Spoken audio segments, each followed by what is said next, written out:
নমস্কার, স্কিল বাংলা চ্যানেলে আপনাদের সকলকে স্বাগত জানাই। দেখুন, আপনারা আশা করি প্রত্যেকে জেনে গেছেন যে গতকাল শুক্রবার পাকিস্তানে যখন একটা মসজিদে নমাজ চলছিল, প্রার্থনা চলছিল, সেই সময় সেখানে প্রাণঘাতী বিস্ফোরণ হয়। সুইসাইড বম্বার সে নিজেকে উড়িয়ে দেয়, বাস্ট করে, এবং এখনো অবধি কনফার্মড রিপোর্ট 31 জন মারা গেছে। প্রায় 150-র বেশি মানুষজন ইনজিওর্ড, হসপিটালাইজড। তাদের মধ্যেও অনেকে দুর্ভাগ্যজনক হলেও মারা যাবে, মৃত্যুর সংখ্যা আরও বাড়তে পারে। এবার এই যে টোটাল ঘটনা, এই ঘটনায় পাকিস্তান গভর্নমেন্ট সঙ্গে সঙ্গে ভারত আর আফগানিস্তানকে দোষ দিয়েছে যে ইন্ডিয়া এবং আফগানিস্তান এটা করিয়েছে। তো অ্যাকচুয়ালি কি ঘটেছে, কারা এর সঙ্গে যুক্ত, কিভাবে হয়েছে, টোটাল ব্যাপারটা আমরা এখনো অবধি প্রাপ্ত সমস্ত তথ্যের ভিত্তিতে ব্যাখ্যা করতে চেষ্টা করব। এবং এটার বড় জিওপলিটিক্যাল ইম্প্যাক্ট রয়েছে, কারণ ভারত পাকিস্তান দুটো প্রতিবেশী দেশের এমনই সম্পর্ক এতটাই খারাপ, তার মধ্যে যদি পাকিস্তান ডিম্যান্ড করে যে ভারতবর্ষ তাদের মসজিদে বিস্ফোরণ ঘটাচ্ছে, তো তার অনেক রকম ইমপ্লিকেশন আসতে পারে। তো চলুন একে একে দেখা যাক। দেখুন, প্রথমে আমি দেখাতে চাইব ইন্ডিয়ার সমস্ত নিউজ আর্টিকেল যেমন এটাকে কভার করছে, সেরকমই বিদেশের নিউজ আর্টিকেলগুলো ইউরোপ, আমেরিকাও কভার করছে, এবং মিডল ইস্ট, আল জাজিরা তারাও এটাকে কভার করছে। পুরো পৃথিবী চোখ রেখেছে, কারণ 2008-এর পর লাস্ট 2 দশকে এরকম মারাত্মক বিস্ফোরণ পাকিস্তানে অন্তত হয়নি। তো কি ব্যাপার টোটাল জিনিসটা আমরা তো জানবই একে একে। তার আগে পাকিস্তান যেই মুহূর্তে নিজের দেশে এরকম বিস্ফোরণ হলো, দোষ দিয়ে দিল ভারতকে আর আফগানিস্তানকে। তো ভারতের তরফ থেকে ডক্টর এস জয়শঙ্কর স্যার, আমাদের বিদেশমন্ত্রী, পরিষ্কার জানিয়ে দিয়েছেন যে পাকিস্তানের যে হোম গ্রোন ইলস আছে, পাকিস্তানের নিজের দেশে তৈরি করা এই টেরোরিজম, সেই টেরোরিজমের বলি তারা নিজেরাই হচ্ছে, এখানে ভারতের কোনো লিঙ্ক নেই। তো পরিষ্কার দি হিন্দুর হেডলাইনও, India traces Pakistan's allegation of Indian link to Islamabad bombing. Second, আফগানিস্তানের কথা, পাকিস্তানের ডিফেন্স মিনিস্টার ভারতের বিরুদ্ধে তো কোনো প্রমাণ পায়নি, এমনি বলতে হয় বলে দিয়েছে। আফগানিস্তানের ব্যাপারে উনি যেটা বলছেন সেটা হচ্ছে এই যে সুইসাইড বম্বার যে নিজে উড়ে গিয়ে বাকি মানুষজনকেও উড়িয়ে দিয়েছে, সে আফগানিস্তান ভিজিট করেছিল, আফগানিস্তানে গেছিল ইসলামাবাদে বোম ব্লাস্ট করার আগে। যেতে পারে, তাতে আমাদের কোনো লেনা দেনা নেই। আফগানিস্তানের সঙ্গে আমাদের ভালো সম্পর্ক মানে এই না যে আফগানিস্তানে গিয়ে কেউ এমনিও যেতে পারে, বা ওখানে গিয়ে কেউ বোম টোম বানানো শিখে বা সুইসাইড বম্বার হিসেবে ট্রেনিং নিয়ে এসে এখানে উড়িয়ে দিচ্ছে। তো যেহেতু আফগানিস্তানের সঙ্গে ভারতের ভালো সম্পর্ক, ভারতই করিয়েছে, এমনটা অফিসিয়ালি কোনোভাবেই বলা যায় না। আফগানিস্তানের ক্লেম আফগানিস্তান বুঝে নেবে নিজেরা। আফগানিস্তান নিজেরা যদিও বলেছে Kabul rejects Pakistan's claim, Afghanistan বলেছে যে না, আমরা এরকম কিছু করিনি, এর মধ্যে আমরা জড়িত নেই। এবার ভারত এবং আফগানিস্তান যে এই দুটো কেস, এই কেসটায় জড়িত নেই, এটা ক্লিয়ারলি একটু পরেই আমি প্রমাণ দেখিয়ে আপনাদেরকে বলে দেব। কোথাও যদি ভারত জড়িত থাকে, কম বেশিও থাকে, তো আমি ডিনাই করি না, অফিসিয়াল স্ট্যান্ড পয়েন্টের এগেনস্টে গিয়ে বলি না যে ভারতই জড়িত আছে, কিন্তু অন্তত অ্যানালিসিস যে এরকম আসে এক্সপার্টদের কাছ থেকে, তাতে করে কিছু হিন্টস থাকলে আমিও সেই হিন্টসটা রেখে দিই। কিন্তু এখানে ভারতের জড়িত থাকার কোনো হিন্টস নেই, কোনো অ্যানালিস্ট, কোনো এক্সপার্ট এটাকে মানছেই না, এবং সেটা তথ্য প্রমাণ দিয়ে আমরা প্রমাণ করে দেব। দেখুন কি হয়েছিল, কি হয়েছিল সেটা আগে আপনারা বুঝে নিন। আইএসআইএস, ইসলামিক স্টেট, এরা এই ঘটনাটা করেছে। স্যার আপনি কি করে জানলেন? আমি ফ্রান্স 24-এর আর্টিকেল এখানে এনে দেখাচ্ছি, নিজে কিছু লিখে আনিনি। The Islamic state group has claimed responsibility. ISIS, Islamic state জঙ্গি সংগঠন, তারা বলছে আমরা করেছি, আর পাকিস্তান বলছে না না তোমরা করোনি, ভারত করেছে, আফগানিস্তান করেছে। সারা পৃথিবীর কাছে না পাকিস্তানের দুর্দিন, সারা পৃথিবীর ওদেরকে কন্ডোলেন্সেস জানানো উচিত, পাশে থাকা উচিত। তাতেও সারা পৃথিবী পাকিস্তানকে আর ভরসাও করে না, বিশ্বাসও করে না। নিজেদের ক্রেডিবিলিটি পাকিস্তান নিজেরাই এমন খারাপ সময়ও নষ্ট করছে। একটা জঙ্গি সংগঠন নিজে বলছে যে ভাই আমরা করেছি, পাকিস্তান বলছে না তোমরা করোনি, ভারত করেছে। দেখুন, ভারতবর্ষ স্ট্র্যাটেজিকভাবে অনেক দেশে অনেক কিছু অপারেশন চালায়, কিন্তু সাধারণ মানুষ যেখানে তাদের আস্থার জায়গায় প্রার্থনা করছে সেখানে সাধারণ মানুষকে উড়িয়ে দেবে। ভারতবর্ষ যুদ্ধে জেতার জন্য বিভিন্ন স্ট্র্যাটেজি নেয়, কিন্তু ভারতবর্ষের একটা লাস্ট ইডিওলজি বলেও কথা আছে যে ভাই এর থেকে নোংরা কাজ তো আমরা করব না, তাতে আমাদের যাই হয়ে যাক না কেন। আর ভারতবর্ষের অতীত, আমাদের ইতিহাস এটা সাক্ষ্য দেয় যে আমাদের রাজারা বারবার ক্ষমা করে দিয়েছে। আইনের এগেনস্টে গিয়ে যে যুদ্ধের নীতি, তার এগেনস্টে গিয়ে যুদ্ধ করেনি। তাতে করে বাইরের আক্রমণকারীরা দুর্নীতি করে, নিয়ম ভঙ্গ করে আমাদের রাজাদের হত্যা করেছে, তবু ভারত নিজের আদর্শে, নিজের ইডিওলজি থেকে সরে আসেনি।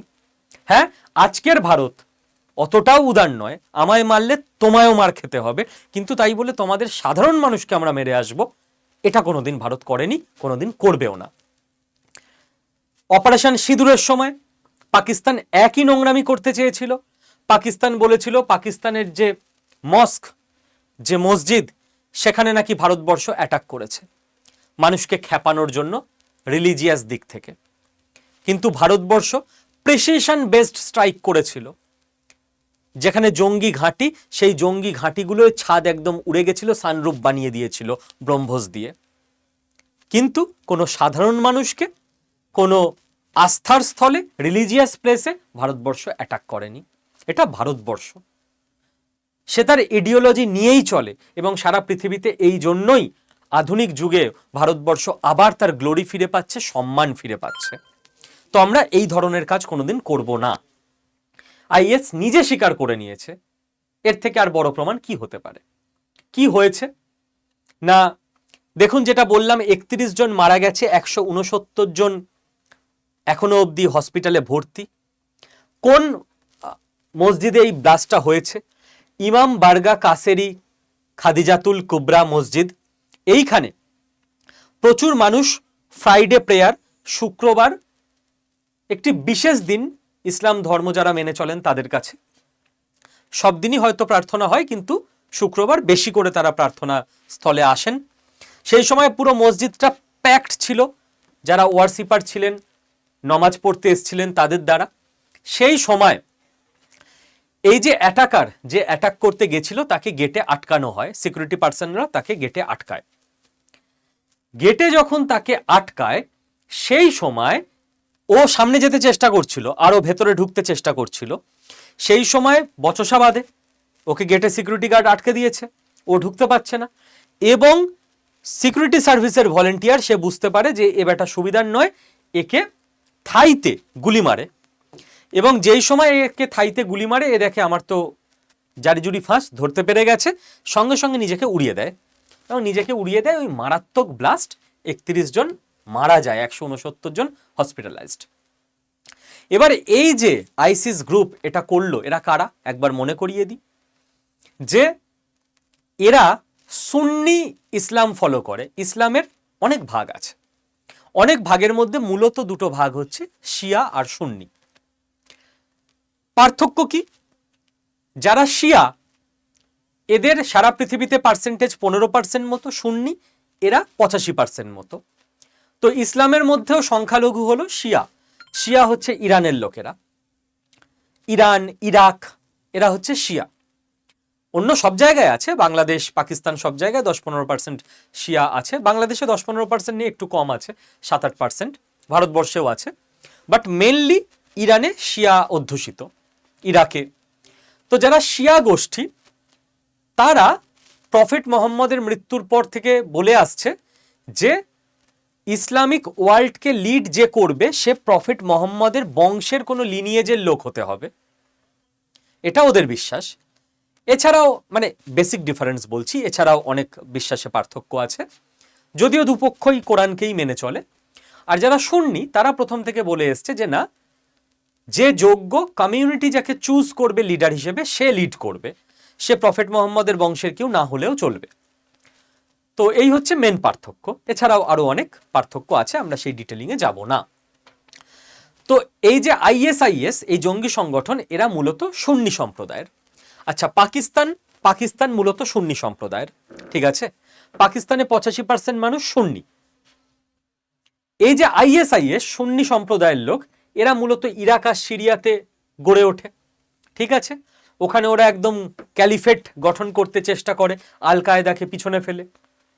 তারপর যখন বম্বিং টম্বিং করা হয়, ছত্রভঙ্গ হয়ে যায়, ওরা এখন সিরিয়া আর ইরাকে কিছু তো আছে, বাকিরা আফ্রিকায় সাহেল রিজিয়ানে আছে, আফগানিস্তানে আছে, এবং কিছু জঙ্গি পালিয়ে পাকিস্তানে এসছে। এইবার এই সুন্নি সম্প্রদায়ের জঙ্গি গোষ্ঠী এরা, খেয়াল করে দেখুন অ্যাটাকটা কোথায় হয়েছে, খেয়াল করে দেখুন অ্যাটাকটা হয়েছে একটা শিয়া মসজিদে। যে মানুষগুলো মারা গেছে তারা শিয়া মানে সম্প্রদায়ের মানুষ, অ্যাটাকার সুন্নি সম্প্রদায়ের, পাকিস্তানেরও মেন লোকজন সুন্নি সম্প্রদায়ের, ঠিক আছে। এবার বোঝা গেল টোটাল জিনিসটা, যে কেন এরা অ্যাটাক করেছে, মুসলিম হওয়া সত্ত্বেও কেন মসজিদে অ্যাটাক করেছে। এবার আফগানিস্তানে লিঙ্ক থাকতে পারে, বাট আইসিস করিয়েছে, তারা নিজেরা দাবি করেছে। ইন্ডিয়ার সঙ্গে কোনো লিঙ্ক নেই। কেন হয়েছে টোটাল জিনিসটা আশা করি বুঝতে পারলেন, বোঝাতে পারলাম। এবার দেখুন কয়েকটা কথা আমি একটু বলতে চাইব, সেটা হচ্ছে সলিউশন আমাদের কি। আজকে পাকিস্তানে হয়েছে, কাল ভারতবর্ষেও তো হতে পারে, বা কোনো জায়গায় সাধারণ মানুষ মারা যাক, এটা তো কাঙ্ক্ষিত নয়। হ্যাঁ, যারা জঙ্গি, যারা মনের মধ্যে বিদ্বেষ পুষে রেখেছে, তাদের এলিমিনেট করা দরকার, ভারতবর্ষ করেও সেটা। আলটিমেটলি একটা সোজা কথা সোজাভাবে বুঝুন, যদি আপনার মনে কোনোভাবে কোনো বিশ্বাস থাকে যে এর কোনো লজিক নেই, ফ্যাক্ট নেই, কিন্তু আমাকে ছোটবেলা থেকে ব্রেনে ভরে দেওয়া হয়েছে এবং আমি কোশ্চেনও করতে পারি না, এবং আমি এটাকে বিশ্বাস করি যে আমি এক শ্রেণীর মানুষ, অন্য শ্রেণী তারা আমার মতো নয়, তারা আমার শত্রু বা খারাপ, তারা আমার এগেনস্টে, তারা এনিমি। জন্ম থেকে কিন্তু আপনার এনিমি ওরা ছিল না। এইগুলো বিভিন্ন ফল্ট লাইন দিয়ে হতে পারে। আপনি মনে করতে পারেন, কথার কথা, আমি একজন খ্রিস্টান মানুষ, একজন মুসলিম আমার এনিমি। আপনার কাছে কোনো ফ্যাক্ট নেই, কোনো মুসলিম এসে আপনাকে মেরে যায়নি, কিছু হয়নি, আপনাকে ছোট থেকে বোঝানো হয়েছে। তো রিলিজিয়াস গ্যাপ থেকে, ফল্ট লাইন থেকে আপনি এনিমি ভাবতে পারেন। আপনি ভাবতে পারেন ভাষা থেকে, আমি বাংলা বলি, ও হিন্দি বলে, ও আমার এনিমি। আপনি ভাবতে পারেন কাস্ট থেকে, আমি ব্রাহ্মণ, ও শূদ্র, ও আমার মতো নয়, ও আমাদের দলের নয়, ও বাজে। স্পোর্টস থেকে হয়, আমি মোহনবাগান, ও ইস্ট বেঙ্গল, পারলে ওর মাথায় ইট মেরে আসবো। ঘটেছে এইসব ঘটনা, কোনোটা বানিয়ে বলছি না। এথনিসিটি থেকে হয়, ধরা যাক আমি ঘটি, ও বাঙাল, ওরা আমাদের মতো নয়, ওদের সঙ্গে আমাদের চলে না, ছেলের বিয়ে দেব না। তো কোথা থেকে হয় ইউ কান্ট ইমাজিন। পলিটিক্স থেকে হয়, দুজনেই বাঙাল, দুজনেই হিন্দু, দুজনেই বাঙালি মানে ভাষা অনুযায়ী, দুজনেই মোহনবাগান, সব মিলে গেল। এবার বলছে ও সিপিএম, আমি তৃণমূল, গিয়ে ওকে পিটিয়ে আসি। তার মানে এই বিদ্বেষের জায়গাগুলো আপনার মনে হচ্ছে যে খালি রিলিজিয়ানই প্রবলেম। না না না না না, খালি রিলিজিয়ান প্রবলেম নয়, প্রবলেম হচ্ছে ফল্ট লাইনগুলো। প্রবলেমের গভীরে ঢুকুন যদি সলিউশন করার ইচ্ছে থাকে, না হলে কোনো রিলিজিয়ানকে গালি দিয়ে কমেন্ট বক্সে চলে যান, সেটা দিয়ে সলিউশন কিছুই হবে না, আরো হেট্রেড বাড়বে। তো ফল্ট লাইনগুলো মুছতে হবে। এবার দেখতে হবে কোথায় কি ফল্ট লাইন রয়েছে, তাই না? ভারতবর্ষের ফল্ট লাইন কি মেন? ভারতবর্ষের দীর্ঘদিন ধরে ফল্ট লাইন ছিল জাতি, কাস্ট। আমরা অত্যন্ত গর্বের সঙ্গে বলতে পারি বেশিরভাগ ভারতীয় কাঁধে কাঁধ মিলিয়ে এখন কাস্ট সিস্টেমের বিরুদ্ধে আমরা লড়াই চালাচ্ছি, এবং আমাদের পরের প্রজন্ম বা তার পরের প্রজন্ম, মানে আমাদের নেক্সট প্রজন্মকে আমরা একটা কাস্টলেস ইন্ডিয়া উপহার দিয়ে যাব। আমরা বুড়ো বয়সে হয়তো দেখে যাব, আমরা জীবদ্দশায় হয়তো কাস্টলেস ইন্ডিয়া পুরোপুরি 100% ফিল করে যেতে পারবো না, বাট আমরা সেই দিনটার জন্য স্ট্রাগল করছি এখন অনেকে একসঙ্গে, তার মধ্যে আপনারাও আছেন। ইন্ডিয়া দেখুন, আবার অনেকের প্রবলেম হলো, না না না ভারতবর্ষে সব কাস্ট ফাস্ট কোনোদিন ছিল না, আমাদের কোনো দোষ নেই। আপনার যদি নিজেকে বেটার করতে হয় তাহলে আপনার প্রথম কাজ আপনার ফল্টটাকে আপনাকে অ্যাডমিট করতে হবে। আপনি যদি বলেন না না না আমার কোনো রোগ নেই, আরে রোগ থাকলে কোনো দোষ নয়, সেটা টেস্ট করান, রোগটা আইডেন্টিফাই করুন, রোগটাকে মুক্তির পথে আমাদের যেতে হবে না। আমরা যদি প্রথমে বলি না না আমাদের রোগ নেই, তো রোগ সারবেই না কোনোদিন। ইয়েস, এই রোগ কি আমাদের দেশে প্রথম থেকে ছিল, প্রাচীন ভারত থেকে ছিল? না, প্রাচীন ভারতের সময় কাস্ট সিস্টেম ছিল না, সেখানে পেশা অনুযায়ী বাই প্রফেশন মানুষকে ডিভিশন করা হতো, যেটা এখনো আছে, group A service, group B service, group C service, group D service. But যে গ্রুপ ডি সার্ভিস করে, যে পিওন, যে অফিস বয়, তার ছেলে পড়াশোনা করে কলেজের প্রফেসর হতে পারে, গ্রুপ এ সার্ভিসে চলে গেল। প্রাচীন ভারতে এটাই ছিল, যে সুইপিং এর কাজ করছে ও শূদ্র, তাতে কোনো দোষ নেই, ও সুইপার, গ্রুপ ডি সার্ভিস করে, ওর ছেলে বা মেয়ে পড়াশোনা করে প্রফেসর হয়ে গেল, প্রফেসর মানে ব্রাহ্মণ হয়ে গেল, যে পড়াশোনা করাবে যজন যাজন। তার ছেলে হয়তো আবার আর্মি ইনস্টিটিউটে ট্রেনিং নিয়ে আর্মিতে ঢুকে গেল, মানে ও ক্ষত্রিয় হয়ে গেল। আর তো প্রাচীন ভারতে একেবারেই সবকিছু খুব সুন্দর ছিল, কিন্তু তারপর এটা আমাদের অবশ্যই অ্যাডমিট করতে হবে, মধ্যযুগে নানাবিধ কারণে, সেই সব কারণে আমি ডিটেলিংয়ে যাব না এখন, আরও অকারণে ভিডিও বড় হবে, কখনো আলোচনার দরকার হলে অন্য ভিডিওতে করব। নানাবিধ কারণে আমাদের সমাজে অনেক অবক্ষয় হয়েছিল, বলে দেওয়া হয়েছিল যে একজন আর্মি অফিসারের ছেলে, ক্ষত্রিয়র ছেলে, সে চাইলেও প্রফেসর হতে পারবে না, মানে ব্রাহ্মণ হতে পারবে না। একজন শূদ্রর ছেলে বা মেয়ে, সে চাইলেও কিছু তো অন্য কিছু হতেই পারবে না, ইভেন পড়াশোনাও করতে পারবে না। ইভেন যদি সে কোশ্চেন করে কেন, কেন পেটা বোধরে আবার কেন কোশ্চেন।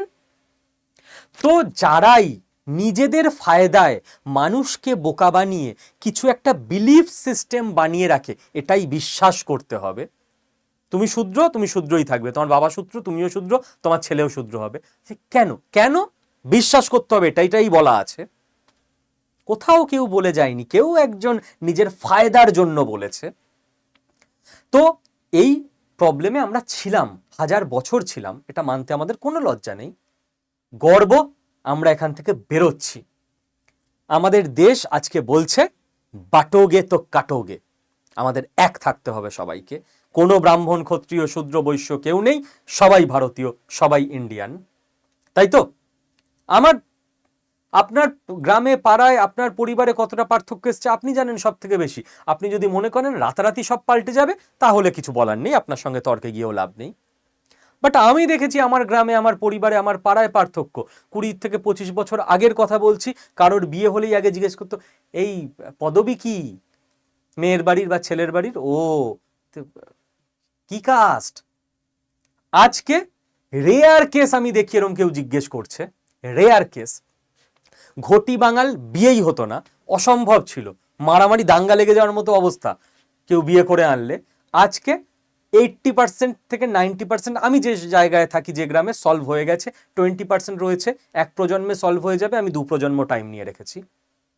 তো ইয়েস, সব ফল্ট লাইন পাকিস্তানে আছে, ইসলামের মধ্যে আছে, শিয়া সুন্নি ফল্ট লাইন, নো, এ দেশেও আছে।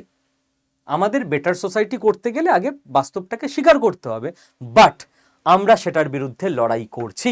India is experiencing a complex gradual decline of the traditional rigid caste system, এবং আমাদের সবাইকে হাতে হাত মিলিয়ে লড়তে হবে, লক্ষ্য একটাই, কাস্টলেস ইন্ডিয়া, যেটা প্রাচীন ভারতে ছিল, মাঝখানে কোনোভাবে খারাপ হয়ে গেছিল, আবার প্রাচীন ভারতের গ্লোরি ফিরিয়ে দেওয়া। ঠিক এই রকম ভাবে আপনি দেখুন ইউরোপে কাস্ট প্রবলেম নেই, এক এক জায়গায় কি বললাম, এক এক রকম ফল্ট লাইন। ইউরোপে ছিল রিলিজিয়ান, আপনি বলুন স্যার ইউরোপে রিলিজিয়ান, ইয়েস, আপনি 400-500 বছর আগে পিছিয়ে যান, মারাত্মক রিলিজিয়ান নিয়ে যুদ্ধ, হানাহানি, ধ্বংস। সেই ইউরোপ আস্তে আস্তে সভ্য হয়েছে। সেই সভ্য ইউরোপের এখন 10 থেকে 20% মানুষ অ্যাথেইস্ট হয়ে যাচ্ছে। অ্যাথেইস্ট মানে আমরা কোনো রিলিজিয়ানের পার্ট নই, আমরা মানুষ হিসেবে বাঁচব। টাইম লেগেছে, আস্তে আস্তে তারা রিয়ালাইজ করেছে। কোনো কোনো দেশ তো চেক রিপাবলিকের মতো 91% ইয়াং অ্যাডাল্ট, তারা নো রিলিজিয়ান বলছে, না না আমরা কোনো রিলিজিয়ানে বিশ্বাস করব না। রিলিজিয়ান মানে কি? কাস্টের মতো একটা বিলিফ সিস্টেম, এইগুলো করতে হয়। কেন কেন কেন কোশ্চেন করা যাবে না? করতে হয় মানে করতে হবে।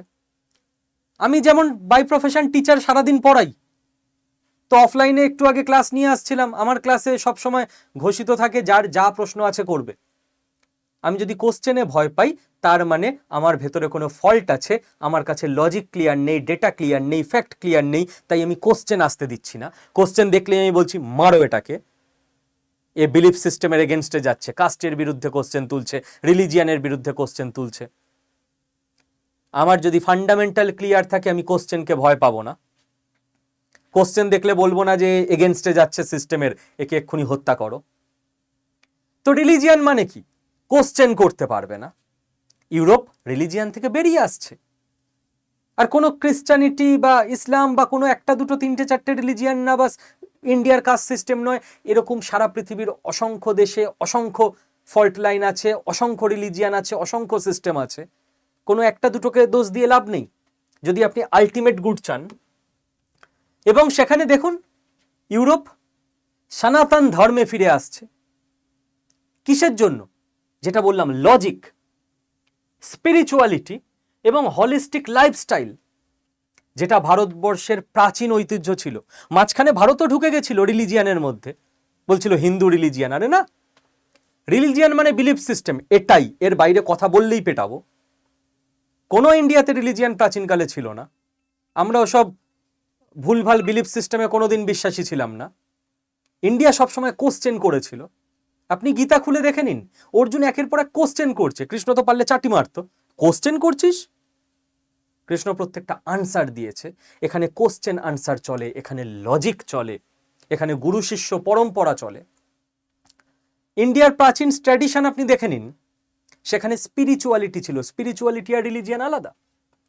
স্পিরিচুয়ালিটি মানে আপনি কিভাবে ধ্যান করবেন, আপনি যে ডাইমেনশনে আছেন সেই ডাইমেনশনের ওপরে কি করে নিজের মনকে নিয়ে যাবেন, আপনি কিভাবে অন্য ডাইমেনশনের বিভিন্ন এনার্জির সঙ্গে কানেক্ট করবেন, আপনি কিভাবে ধ্যানের মাধ্যমে, মেডিটেশনের মাধ্যমে আপনার আত্মাকে নেক্সট লেভেলে নিয়ে যাবেন, এটা আপনার নিজের প্রসেস, নিজের একটা জিনিস শেখা।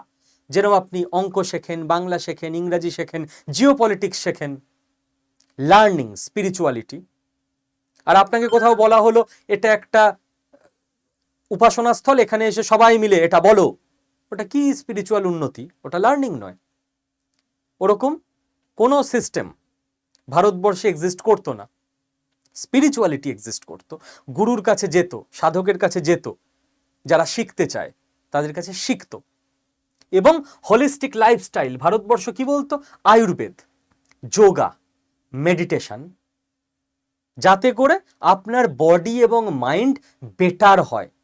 এতটা বেটার যাতে করে আপনি নিজে ভালো থেকে আরও পৃথিবীর 5 জন মানুষকে এবং না মানুষ প্রাণীকেও ভালো রাখতে পারেন, কারোর ক্ষতি না করতে পারেন। এটা ভারতবর্ষের আদর্শ ইডিওলজি। এবং প্রত্যেকটা জায়গায় আপনি কোশ্চেন করতে পারবেন। আপনাকে কেউ বলে দেবে না যে এটাই করতে হবে, এর এগেনস্টে কিছু করলেই পেটাবো। মাঝখানে ওই যে বললাম, আমার পক্ষে তো এরকম সম্ভব নয় ইললজিক্যাল কথা বলা, না না না ভারতবর্ষ সব সময় ভালো ছিল, না না। প্রাচীন ঐতিহ্য আমাদের অনেকটা ডাউন হয়ে গেছিল মধ্যযুগে, আস্তে আস্তে আবার রিভাইভ হচ্ছে। কখনো কখনো এরকম ব্যাপারও এসছে, অস্বীকার করে লাভ নেই। ও শাক্ত, এ বৈষ্ণব, এ বিষ্ণুর উপাসনা করে, এ শক্তির উপাসনা করে, মারামারি লেগে গেল দুই পক্ষের মধ্যে, এসছে এইসব গন্ডগোল, ফল্ট লাইন এগুলো। বাট প্রাচীন ভারতের ঐতিহ্যে যেই আপনি ফিরে যাবেন, এবং গোটা পৃথিবী ফিরছে, ইউরোপ ফিরছে, তখন সেখানে দেখবেন খুব ক্লিয়ার লজিক যে এই দেশে জন্মানো একজন শ্রেষ্ঠ মানুষ ভগবান শ্রীরামচন্দ্র, তার সামনে আমরা মাথা নত করি, তার কাজটাকে সম্মান জানিয়ে, যাতে তার ক্যারেক্টারিস্টিক্স আমাদের মধ্যে 1-2% আসতে পারে। একজন অসাধারণ জিওপলিটিক্যাল এক্সপার্ট এবং হ্যান্ডলার বাসুদেব শ্রীকৃষ্ণ, তার সামনে আমরা মাথা নত করি। ডক্টর কালাম একজন অসাধারণ সায়েন্টিস্ট এবং মানুষ, তার সামনে আমরা মাথা নত করি, যাতে তার চর্চা করে, তার সম্পর্কে পড়াশোনা করে, তাকে, তার ছবি দেখে হয় না আমরা ওই রকম ভাবতে চেষ্টা করি। এটা ভারতবর্ষের ইডিওলজি। তো ইউরোপ নিজের ফল্ট লাইন মুছছে, ভারতবর্ষ নিজের ফল্ট লাইন মুছছে, এবং যেখানে আমরা যে দেশগুলোকে বলি মুসলিম ওয়ার্ল্ড, পাকিস্তান থেকে শুরু করে অন্য বিভিন্ন জায়গা, তারাও আস্তে আস্তে নিজেদের ফল্ট লাইন মুছছে। আপনি যদি বলেন কোথায় স্যার, এক সপ্তাহ পর মুছে যাবে? না না না, এটা 1 মাস, 1 বছর, 1 দশকেরও কাজ নয়, 1 শতাব্দীর কাজ। 3-4টে জেনারেশন লেগে যাবে। তো আপনি ওয়েট করতে পারেন, কিছু হেল্প করতে পারেন এই কাজের দ্রুততায়, আর না হলে নেগেটিভ আলোচনা করতে পারেন, আপনার ওপর সেটা। সারা পৃথিবী জুড়ে এক্স মুসলিম মুভমেন্ট চলছে। কিসের জন্য? মুসলিম পরিবারের ছেলে মেয়েরা তারা যখন পড়াশোনা শিখছে, তারা বলছে আচ্ছা এটা কেন? যেই কেউ তাকে বলছে এই কেন বলা যাবে না, রিলিজিয়ানের ব্যাপারে কেন হয় না, পেটাবো ধরে, সে বলছে না না না, তাহলে এই সিস্টেমের আমি অন্তর্গত নই, আমি তো কোশ্চেন করব। আমাদের এখানে নারীরা কেন স্বাধীনতা পাবে না? তাকে কেন কর্মক্ষেত্রে, পড়াশোনার ক্ষেত্রে পিছিয়ে থাকতে হবে? এন্ট্রি ব্যান হয়ে যাবে। আফগানিস্তানকে দেখুন, বাংলাদেশ ওই পথে চলছে। আফগানিস্তানেরও তো আফগানিস্তান হতে টাইম লেগেছে, তার আগে একটু মডারেট ছিল। বাংলাদেশ এখন তুলনায় একটু মডারেট আছে, চলে যাবে আফগানিস্তানের দিকে আটকানো গেলে। তো মেয়েরা কোশ্চেন করছে যে ভাই আমি কি পুরুষের থেকে কম লেভেলের মানুষ নাকি? Who the hell are you? কে বানিয়েছে এই নিয়ম যে আমি চাকরি করতে যেতে পারবো না? এই নিয়মটা হতে পারতো সব ছেলেরা ঘরে থাক, মেয়েরাই বাইরে বেরোবে, তো ঠিক আছে, ছেলে মেয়ে একসঙ্গে কাজ করতে পারেন না, ছেলেরা ঘরে থাক না, মিটে গেল ঝামেলা। মেয়েরা কোশ্চেন করছে, কতদিন আপনি দমিয়ে রাখবেন? আর যদি কোশ্চেনের আনসার, সে বলছে না কোশ্চেনের কোনো আনসারও নেই, আর মেয়া মানতে হবে, না মানলেই তুমি এগেনস্টে। সে বলছে আমি এক্স মুসলিম, আমি নিজেকে ইসলাম থেকে বের করে নিলাম, টাইম লাগবে, বাট হচ্ছে। যেরকম একদিন ভারতবর্ষের সমাজেরও যা যা যা কুসংস্কার ছিল, তার এগেনস্টে আমাদের এখানেই কেউ কেউ আন্দোলন করে করে পুরো ব্যাপারটাকে করেছিল। সমাজ তাদের সাপোর্ট করেনি, বাট তবু করেছিল, আস্তে আস্তে সাপোর্ট তৈরি করেছিল। আপনি বলবেন স্যার সারা পৃথিবীতে এক্স মুসলিম মুভমেন্ট হবে, মানুষজন হিউম্যানিটির দিকে যাবে, মানবতার দিকে যাবে, মানে শুধু মুসলিম রিলিজিয়ান থেকে কেন, যে কোনো কাস্ট, রিলিজিয়ান, যে কোনো স্ট্রিক্ট বিলিফ সিস্টেম সেটার থেকে বেরিয়ে আসবে। পাকিস্তানে কোনোদিন হবে না। কে বলেছে? এই দেখুন, হ্যারিস সুলতান, অত্যন্ত বিখ্যাত মানুষ, অস্ট্রেলিয়ায় থাকেন এখন, এক্স মুসলিম অ্যাক্টিভিস্ট, এর বাড়ি ছিল লাহোরে, পাকিস্তানে। এ যখন কোশ্চেন করতে শুরু করলো, তখন বললো না না না, কোশ্চেন তো করা যাবে না, তোমায় এখানে একদম গলা কেটে নেওয়া হবে। ও পালিয়ে গেল অস্ট্রেলিয়ায়। কিন্তু আটকাতে আপনি পারবেন? অস্ট্রেলিয়ায় গিয়ে the curse of God, why I left Islam, এই লেভেলের বিখ্যাত বই লিখে দিয়েছেন, এবং পুরো প্ল্যাটফর্ম তৈরি করছেন, নেটওয়ার্ক তৈরি করছেন, যাতে করে যারা প্রশ্ন করতে জানে, যাদের লজিক্যাল মাইন্ড আছে, যারা এটুকু বুঝতে জানে যে আচ্ছা মধ্যযুগে মানুষের যখন লাইফস্টাইল খুব খারাপ ছিল, রিলিজিয়ানের দরকারও ছিল মানুষকে সান্ত্বনা দেওয়ার জন্য, যে তুমি না এ জীবনে কিছু পাচ্ছ না, মৃত্যুর পর অনেক ভালো কিছু পাবে। তো ইন্ডিয়ার একরকম স্বর্গের কল্পনা করা হয়েছিল, ইসলামে একরকম স্বর্গের কল্পনা, খ্রিস্টানিটিতে একরকম স্বর্গের কল্পনা, অন্য 100টা রিলিজিয়ানে 100 রকম স্বর্গের কল্পনা করা হয়েছিল। বাট যখন আমরা ম্যাচিওর্ড হয়েছি, আমরা বুঝতে পারছি যে আচ্ছা ওগুলো জাস্ট আমাদের সান্ত্বনা দেওয়ার জন্য ছিল। ছোটবেলায় আমরা ঠাকুমার ঝুলি দেখতাম না, এবার যদি আমি বড় হয়েও ঠাকুমার ঝুলি বিশ্বাস করি, তাহলে তো আমার মাথায় গন্ডগোল আছে। তাই বলে আমি ঠাকুমার ঝুলির এগেনস্টে কি মারামারি করতে হবে যে রিলিজিয়ানকে পেটাও, এবার উল্টো ঠাকুমার ঝুলি দেখলেই টিভি ভেঙে দাও? না না না, বাচ্চাদের এন্টারটেনমেন্টের জন্য দরকার আছে। ঠিক সেরকম মানব সভ্যতা যখন আরো 500 বছর আগে একটু বাচ্চা ছিল, 1000 বছর আগে, তখন দরকার ছিল এখন মানুষের লাইফস্টাইলই আজকের ওয়ার্ল্ডে এতটা বেটার হতে পারে যে তার আর স্বর্গ বা হেভেন বা জান্নাত বা এরকম কোনো জায়গায় যাওয়ার অ্যাসপিরেশন থাকার কথা নয়। এতটাই সায়েন্স উন্নত হয়েছে, এতটাই মানুষ লজিক্যাল হয়েছে যে ভাই আমি মরে যাওয়ার পর আমার বডিটা এখানে যদি থেকে যায়, তারপর আমি অমুক অমুক অমুক যে ভালো জায়গাগুলো আছে বিভিন্ন কল্পনা, সেখানে গিয়ে আমি জিনিসপত্র নিয়ে করব কি, আমার তো বডি নেই। তো মানুষজন পাল্টাচ্ছে, টাইম লাগবে, বাট আলটিমেটলি মানুষ সায়েন্সের পথে, লজিকের পথে, মানবতার পথে, কাস্ট, রিলিজিয়ান, ভাষা, প্রাদেশিকতা, নৃতত্ত্ব, স্পোর্টস, ওই মোহনবাগান ইস্ট বেঙ্গল, এইসব ঝামেলা ঝঞ্ঝাট বেরিয়ে একদিন নিশ্চয়ই এগিয়ে আসবে। এবার এবার আমার 5-6টা পয়েন্ট আছে ভারত সরকারের বিরুদ্ধে। আপনার কি দাবি আপনার ভারত সরকারের থেকে আপনাদের সঙ্গে শেয়ার করি, আপনাদের যদি ঠিক মনে হয় আপনারাও দাবি তুলবেন। আচ্ছা, এই যে ফল্ট লাইন বিহীন সমাজ গঠন, এখানে গভর্নমেন্টের ভূমিকা থাকা উচিত নয়? গভর্নমেন্ট না হলে তো আজ যেটা পাকিস্তানে হচ্ছে কাল সেটা ভারতেও হবে, আর এর না কোনো শেষ নেই। যতক্ষণ আপনি ফল্ট লাইন নিজের মন থেকে না মুছবেন, প্রথমে দেখা যাবে, কথার কথা, আমি কাউকে দোষ না দিয়ে কাউকে ছোট না করে বলছি, একজন সুইসাইড বম্বার, সে ভারতবর্ষের কোনো একটা মন্দির উড়িয়ে দিল যে ওরা কাফের, ওরা হিন্দু, ওরা ইসলাম মানে না, তাই ওদের উড়িয়ে দিয়েছি। অনেকে হয়তো যারা ইসলাম ধর্ম অনুসরণ করেন চুপচাপ থাকলেন যে ঠিক আছে চলো, মানে উচিত না, কিন্তু ঠিক আছে, আমার তো কিছু হয়নি, আমি বলবো না। এবার দেখুন পাকিস্তানের মতো হিন্দুদের উড়িয়ে দিতে দিতে দিতে পাকিস্তানে হিন্দু শূন্য। কি তাহলে উচিত ছিল? একদম শান্তির একটা দেশ হবে, কিরম শান্তি দেখুন। এবার সুন্নি এসে শিয়া মসজিদ উড়িয়ে দিচ্ছে যে হিন্দু তো শূন্য হয়ে গেছে, 99% মুসলিম, এবার এদের মধ্যে 85% কেন সুন্নি? শিয়াগুলো খারাপ, এই 15%কে ওরাও এবার এবার চলতে থাকবে নেক্সট 50-60 বছর, যদি না বেটারমেন্ট হয়। 100% সুন্নি একদিন হয়ে যাবে বা 99%, আপনার কি মনে হবে সেদিনও মিটে যাবে? এবার নৃতাত্ত্বিক হবে, সুন্নি বালোচ ভার্সেস সুন্নি পাঞ্জাবি পাকিস্তানি ভার্সেস সুন্নি সিন্ধি পাকিস্তানি, ওরাও তাতেই সুন্নি পাঞ্জাবিরাই রইল পাকিস্তানে, ধরলাম আরো 100 বছর পর। তাতে করে এবার কেউ নামাজ পড়তে পড়তে বলবে ওর না নামাজ পড়ার সময় মনটা ঠিক ভালো দিকে ছিল না, একে মাটিতে পুঁতে সবাই মিলে পাথর ছুরি চলো। আলটিমেটলি তো এই দিকেই যাবে, এর কোনো শেষ আছে? কোনোদিন গিয়ে শান্তিতে আলটিমেটলি মানুষজন থাকবে? নেভার এভার, কোনোদিন থাকবে না।